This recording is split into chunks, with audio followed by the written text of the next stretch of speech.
ماہنامہ دریافت سے انتخاب کی سیریز کے سلسلے میں ماہنامہ دریافت کے شمارہ نمبر 2 سے قمر جمیل صاحب کا مضمون ہیگل کی جمالیات تلخیص و ترجمہ قمر جمیل پیش خدمت ہے۔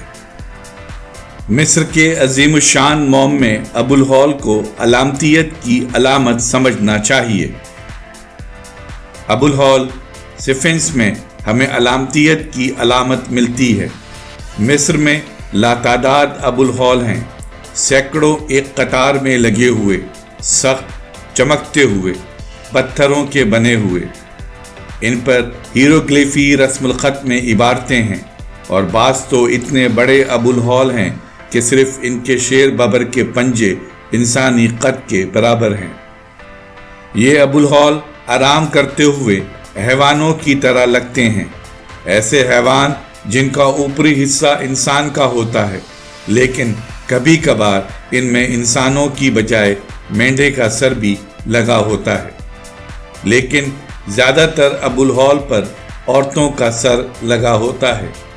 ابو الہول کو دیکھ کر یہ لگتا ہے جیسے انسانی روح جانوروں کی بے زبان قوت سے بلند ہونا چاہتی ہے، کیونکہ انسان کی روح حیوان کی صورت میں اپنی آزادی اور حرکت کا مظاہرہ نہیں کر سکتی۔ یہ لگتا ہے کہ ابو الہول میں انسانی روح اپنا شعور حاصل کرنے کی کوشش کر رہی ہے، لیکن ایسے جسم جو اس روح کے لیے غیر ہے۔ علامت پسندی کو تشکیل دینے والا یہی وہ بنیادی اصول ہے جو اتنی عظمت تک پہنچ کر ایک معمہ بن جاتا ہے۔ علامت کے طور پر ابو الہول پہلے یونانی اساطیر میں نظر آتے ہیں، جس میں ابو الہول ایک ایسا عجیب الخلقت جانور ہے جو پہلی سناتا ہے کہ وہ کون سی چیز ہے جو صبح کے وقت 4 پاؤں پر چلتی ہے، دوپہر میں 2 پاؤں اور شام میں 3 پاؤں پر، اور اس وقت یہ سب سے زیادہ کمزور ہوتی ہے جب اس کے پاؤں تعداد میں سب سے زیادہ ہوتے ہیں۔ اوڈیپس اس کا صاف سیدھا جواب دیتا ہے کہ یہ انسان ہے، اور پھر ابو الہول کو چٹان سے اٹھا کر نیچے پھینک دیتا ہے۔ علامت کی تشریح خود علامت ہی سے ہو سکتی ہے، اس لیے علامت کے معنی خود علامت ہی میں تلاش کرنے چاہیے۔ جیسا کہ مشہور یونانی عبارت میں لکھا ہے کہ اپنے آپ کو پہچان۔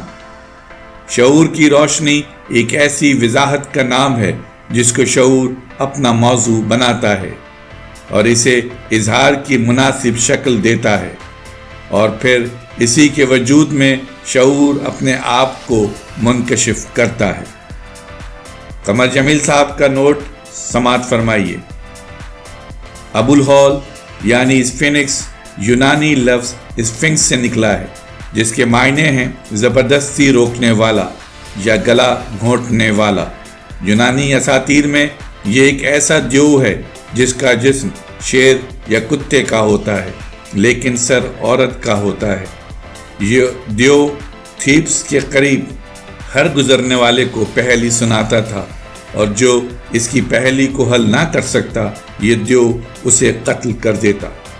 مصر میں ابو الہول ایک تخیلی مخلوق ہے جس کا جسم شیر کا ہوتا ہے، لیکن سر آدمی یا بھیڑ یا عقاب کا ہوتا ہے۔ اس قسم کی پتھر کی بنی ہوئی عظیم الحبسہ عمارتیں زیس کے ابراہم کے قریب موجود ہیں۔